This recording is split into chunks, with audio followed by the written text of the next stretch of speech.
আজকে আসার সময় ফেসবুকে দেখলাম একজনে লেখছে মুয়াজ্জিনের চাকরির শর্তাবলী, এর মধ্যে লেখছে এক নম্বর শর্ত লেখছে টাইম মতো আজান দিতে হবে, 2 নম্বর শর্ত লেখছে নামাজের মুসল্লাগুলো পরিষ্কার করে রাখতে হবে, 3 নম্বর লেখছে সপ্তাহের মধ্যে 7 দিন ভালো করে, সপ্তাহের মধ্যে 7 দিন মসজিদ ভালো করে ঝাড়ু দিতে হবে, এর মধ্যে সপ্তাহের মধ্যে 3 দিন, সপ্তাহের মধ্যে 2 দিন মসজিদ ভালো করে ভিজাইয়া ধুইতে হবে।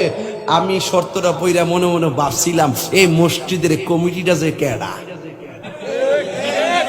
ওই ফুতেরে কইলাম হইলে যে মসজিদে ইমাম সাহেব আজান দিব আর তুই প্রত্যেক দিন মসজিদরে দয়া দিবি।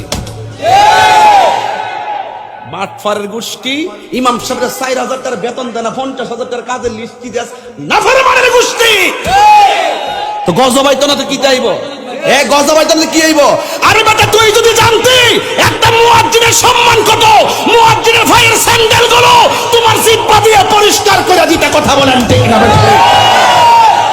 বেতন দেশে না 3000, লিস্ট দিছে 42টা।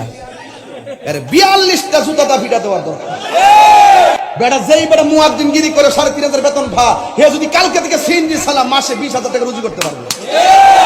তা মনে করতেছে ইমাম সাহেবের শরীরটা মাশাআল্লাহ কত সুন্দর, বেতন দেন 4000 টাকা, দমক মারা 40,000 টাকা, মনটা কো জুতাটা বাইরে এলাম আমার দাম বেটা। হাত দিলে বল ঠিক